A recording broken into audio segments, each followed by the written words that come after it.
Yes, this is John G. Sutton. Welcome to Tales from the Jails. Today I'm going to talk to you a little bit about some perverted practices within the walls of HM prisons. I'll start off with around about 1975 at Wormwood Scrubs. It's on Duquesne Road. If you ever happen to be in London, have a drive down to Shepherd's Bush and it's go to East Acton and you'll find a road there called Duquesne Road. It's named after Sir Edmund Duquesne, who was the governor of the prisons, all prisons, like the governor general of all the prisons in the mid 19th century. And it was Sir Edmund Duquesne who commissioned the building of Wormwood Scrubs. And it's called Wormwood Scrubs because it's built on the land that was known as Wormwood Scrubs, because on that land there grows the wormwood, which is a plant. Anyway, enough history. Let me get down to the nitty gritty here. Yeah, it was C2 landing on in the middle of C Wing on at Wormwood Scrubs, and it was 1975, and I was on dinner time patrol. That's between say 12:15 and 1:30 when the staff come back from lunch. Yeah, and so I was patrolling the landings whilst the staff were away, and I heard this uproarious laughter from on C2. So what the hell? What's all this giggling? It was not just one cell; it was loads of cells, but all on one side. So I walked along the landing and I looked opposite to see what they were laughing at. And there, in one of the cells, the inmates had removed the judas, the glass that goes in the judas hole. You've seen a cell, you've seen a little where you switch back the metal cover, and then it's got a pane of glass, and you can look through into the cell. Except this had been removed. Yeah, there was no glass in there. It was just open, and there was no metal cover on it. It was just open to the world. And the inmate inside there had obviously got a chair behind the door and was standing on it, obviously standing on it, and sticking his todger, that's his knob by the way, or if we're being scientifically correct, it's his penis, sticking his penis through the Judas hole. And so all the staff on all the inmates on the other side were absolutely roaring themselves laughing because they're looking out of their Judas holes, and they could see this. It was quite an enormous dick actually. So I thought, I'll, I'll go along with this. So I got my truncheon out, standard truncheon. What the issue you with, yeah. And I went round very quietly, as quietly as I could. I didn't want to disturb the inmate, let him know that there was somebody coming, you see. So quietly thinking, and I got my truncheon out, and when I got right up to the side of the door, he'd stuck this stick. It was still dangling out. It wasn't quite dangling. It was like semi-erect, I think you would call it, yeah. So I got my truncheon, and I just gave it a little, just on the end. The whole of the other side of the jail, other side of C2 landing, was absolutely screaming in laughter, and this guy on the other side of the door yelling and screaming. I never looked in to see to see if he was all right. I just out the way. I'm not owning up to that. Yeah, so that was a bit of fun, a bit of a perverted thing to do, I suppose. But there you go. That's what happens when you're in the jails. I was working on C2 as well because that was my usual landing at the Scrubs, which, by the way, in 1975 was the biggest single prison landing in Europe. It held approximately 200 prisoners. That's more than some prisons on one landing. So I was on this landing this day, and this inmate came up to me. Fairly new inmate. He said to me, "Excuse me," he said, can you tell me?" He said something. He said, "It's very personal." I said, Certainly I'll try and help. He said, how much for to cocksucking? I said, asking me about cocksucking, I mean, who knows, there may be something about me that makes people think that I know about cocksucking. In actual fact, I didn't, really. I'd heard a few things in the prison. I said, well, tell me exactly what you mean by this. He said, well, how much will it cost me? And I had heard, that it was like a quarter of an ounce of tobacco. He said, so he said, if I offer them a quarter of an ounce of tobacco, they'll let me suck the dick. So it was usually the other way around, that they paid apparently a quarter of an ounce of tobacco to get one of the inmates to actually perform that ritual, sucking the dickies. Anyway, I advised him that he should tread very carefully with that, and wished him good luck. A quarter of an ounce, eh? Yeah, well, that's true, that, yeah. I was working on D4 landing at late shift, because you didn't always do your late shift in the same wing that you worked. I worked in C wing mainly, and occasionally, if it was an evening shift, I might get sent to another part of the prison. And on this occasion, I got sent to D wing. D wing was the lifers wing, and by this time I was reasonably well known at the Scrubs because I'd been involved in a number of rumbles, and I was on D4, and it would be about 8:30, 25 past 8, something like that at night, getting ready to lock up, And a prisoner that I vaguely knew, who knew me, obviously knew me, said, hey, Mr. Sutton, go here, boss, have a look at this.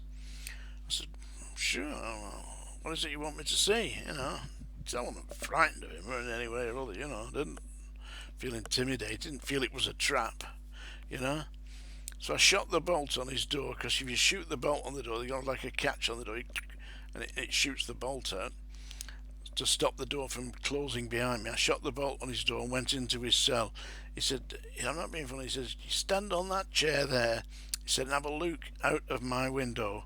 He said, over at the accommodation block, directly opposite the other side of the wall. I said, I'll have a look. I said, what am I looking for? He said, it's the top row, about 4 in from the right, and now directly opposite the D wing there is a road, there's a big wall, that's the outer side of the wall of Wormwood Scrubs. Then there is a road, it's called Artillery Road. You can have a look, Google it, Artillery Road, off Duquesne Road, and at the other side of Artillery Road, one side is the Scrubs, the jail, and the other side is Hammersmith Hospital nurses' accommodation. So the nursing staff who worked at Hammersmith Hospital, some of them, not all of them, but some of them were actually living in these, what amounted to like little quarters, little self-contained flatlets, So I got up on this chair and I looked across, and about 4 in from the right, counting over to the left, on the top row, there was this woman ironing.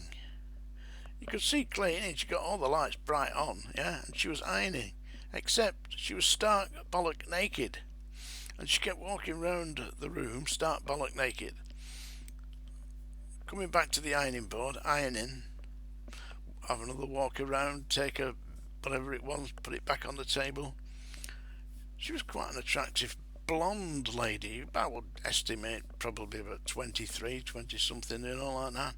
But I mean, obviously all the inmates in that side of D wing could actually see this woman, and there's no way she didn't know. Anyway, subsequently I was working at Hammersmith Hospital, and I happened to mention this to one of the staff. I said, who lives in that quarter, about 4 in from the right on the top? Oh yeah, we knew that, it's a blonde lady. I said, yeah, she parades around at night stark bollock naked so all the inmates can see her. Strange, strange person. And I asked him, I said, does this happen? He said, it's every night. He said, if it's not her, there's a few others. So they're all parading around bollock naked. Very interesting. I'll tell you something else. At the wall, on the wall at the Scrubs, they have security cameras, yeah? That are there to watch, to make sure that in case anybody tries to breach the perimeter fence, you know? The staff in the security office had control of these cameras, and what they were doing was they were switching the cameras round so they weren't looking at the walls or inside the walls. They switched them round so that they were looking straight in to the nurses' quarters and zooming in, because they could zoom in these cameras, you know. It was in all the papers apparently. The nurses actually complained. I think they weren't actually wanting to perform for the staff. They wanted to perform for the inmates, you know. Strange world, eh? I'll tell you another thing. I was on escort duty. I took a male prisoner to visit his wife, who was also a prisoner, but she was in Holloway, yeah? And the visits were like late morning, you know, about 11 o'clock till 12, something like that. So we got there, set the visit up inside Holloway, and then they had a holding cell. They put this, when the visit had finished, they put this man back in the holding cell, and we had to wait for about an hour or so for our transport to take us back to Wormwood Scrubs, me and my mate Paul. Paul was a great big lad, ex-policeman from Leeds, and so they said, you can go and have a drink or whatever you want, a snack or whatever it is in the club. So me and Paul went into the prison officers club. It was the same kind of thing that they had at Strangeways, you know, alcohol and all the rest of it. I didn't partake of alcohol in the day. It's not good for me. I usually drink orange juice, you know. So I had an orange juice. I think Paul had a beer because he could handle it, you know. And then he said, I won't be a minute. And he went off to play on the slot machines, you know. And I sat down, I got a copy of the Daily Telegraph. I was doing the crossword. I could do it in them days, probably still can. Anyway, I was doing the crossword and I heard this almighty clatter, bang. And I looked up and Paul's coming running across. I said, what's the matter? He said, see that woman there? This she's nearly as big as Paul. Enormous woman. You know, really short hair. Tattoos on her hands and all that lot. A real brute of a thing. Dressed up as a prison officer, you know, she was obviously a prison officer. I said, what's the problem? He says, I've just smacked her. I said, what did you do that for, Paul? He said, well, he was playing on the slot machines, and she came up and said to him, that money that you've won there, half of that's mine. She says, I've been playing on this machine. I went to get some change and you've just taken over and you've won this jackpot. Half of that's mine. He said, he can piss off, you know. He legitimately won, I don't know, 10 quid or something like that. Not a fortune. But back in them days, 10 quid was quite a lot of money. So she'd taken a swing at him and hit Paul on the forehead. Well, Paul was a great big lump of a lad. He didn't go down. He just snatched hold of her and boof, straight into the snot box. Well, this woman's screaming and, I'll kill you, you know, let's get out of here, you know. There was staff holding her back, you know. So me and Paul escaped from the Holloway. She was a raving dyke. Yeah, she was enormous. Anyway, I've never been back to Holloway Prison Officers Club, and I won't now, will I? I believe it's shut. But that was an experience never to be forgotten. Some strange people in the prisons, and they're not all locked up. Although, in my opinion, some of them damn well should be. Tales from the jails.